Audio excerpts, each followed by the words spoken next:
નમસ્તે દર્શકો, હું મનોજ ત્રિવેદી મારી ઉન્નતિ કોચિંગ નામની ચેનલ પર તમારું સ્વાગત કરું છું.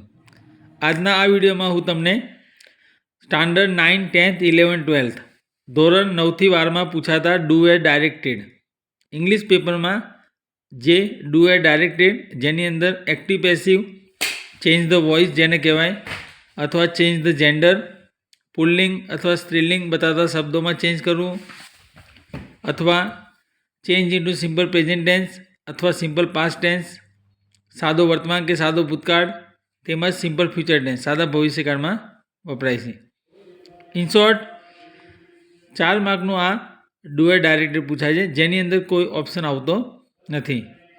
તો પ્રિય દર્શકો, જો તમે મારી ચેનલ મતલબ આ વિડીયો ફર્સ્ટ ટાઈમ જુઓ છો તો ચેનલ સબસ્ક્રાઈબ કરો, જેનાથી તમને આવનારા દરેક વિડીયોની નોટિફિકેશન મળતી રહેશે.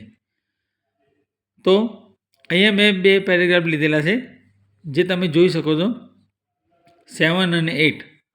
તો આ બંને જે ટેક્સ્ટ પેરેગ્રાફ છે, પેસેજ, એ આપણે ટેક્સ્ટ બુકના લેસનમાંથી લીધેલા છે. તો કેવી રીતે ડુ એ ડાયરેક્ટેડમાં 4 માર્ક્સ મેળવવા એના વિશે આપણે માહિતી મેળવીશું. તો આ પેરેગ્રાફની અંદર ઉપર લખેલું નથી હોતું કે આ ચેન્જ ધ વોઇસ છે, એક્ટિવ કે પેસિવ વોઇસમાં ચેન્જ કરવાનું છે. તમારે સેન્ટેન્સ જોઈને ઓળખવાનું છે.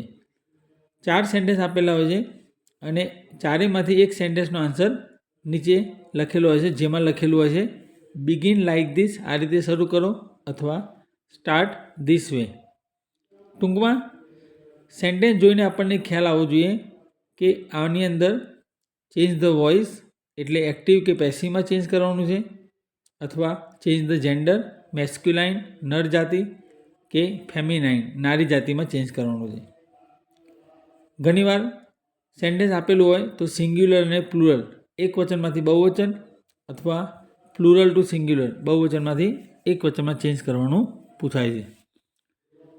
સેન્ટેન્સ જે આપેલા હોય છે એની અંદર ટેન્સ કેવી રીતે બદલવો, તો એના રૂલ્સ પ્રમાણે મેં તમને અગાઉના વિડીયોમાં એક્સપ્લેનેશન આપ્યું હતું કે ટેન્સ બદલવા માટે વર્ક ફોર્મ આવડવા જરૂરી છે, ભલે તે સિમ્પલ પ્રેઝન્ટ હોય, સિમ્પલ પાસ્ટ હોય કે સિમ્પલ ફ્યુચર ટેન્સ હોય. હવે તમે જોઈ શકો છો number 7, Helen Keller became deaf and blind. મતલબ હેલન કેલર બહેરી અને આંધળી બની when she was very young, જ્યારે તે બહુ નાની હતી. સિન્સ સી વોઝ ડેફ, હવે તે સાંભળી શકતી નથી, મતલબ તે બહેરી હતી એ કારણે સી કુડ નોટ સ્પીક, તે બોલી શકે નહીં. વન ડે, એક દિવસ, her parents found Miss Sullivan, એના માતા પિતાએ એટલે હેલન કેલરના માતા પિતાએ એક મિસ સુલિવાનને શોધી કાઢ્યા.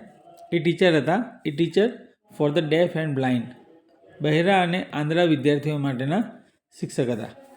હવે આ પેરેગ્રાફની અંદર પ્રિય દર્શકો આપણે શું કરવાનું છે, એ નીચે બિગિન લાઇક ધીસ આ રીતે શરૂ કરો, એના આધારે ખબર પડશે. તો અહીંયા તમે જોઈ શકો છો Helen Keller becomes A deaf and blind. તો અહીંયા હેલન કેલર પછી બીકમ્સ આપેલું છે, મતલબ સિમ્પલ પ્રેઝન્ટ ટેન્સ છે.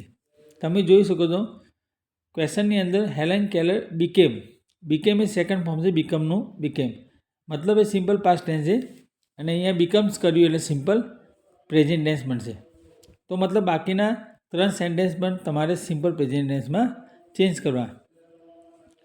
તો અહીંયાથી આપણે વાક્ય બદલાશે વેન સી વોઝ, તો અહીંયા વોઝનું થશે ઇઝ. વેન સી ઇઝ, વોઝનું બનશે ઇઝ. વેર આપ્યું તો આર કરવું. When she is very young. Since she was deaf, since she is ફરીથી વોઝનું થશે is. She is deaf, she could not speak, તો અહીંયા બનશે સી કેન નોટ સ્પીક, કુડનું થશે કેન.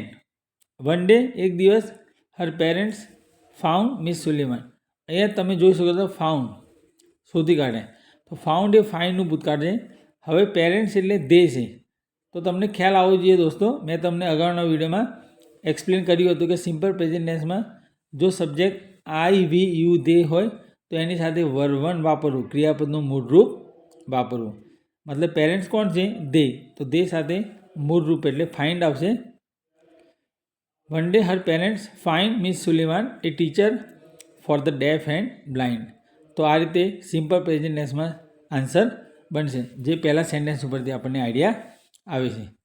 હવે નંબર 8.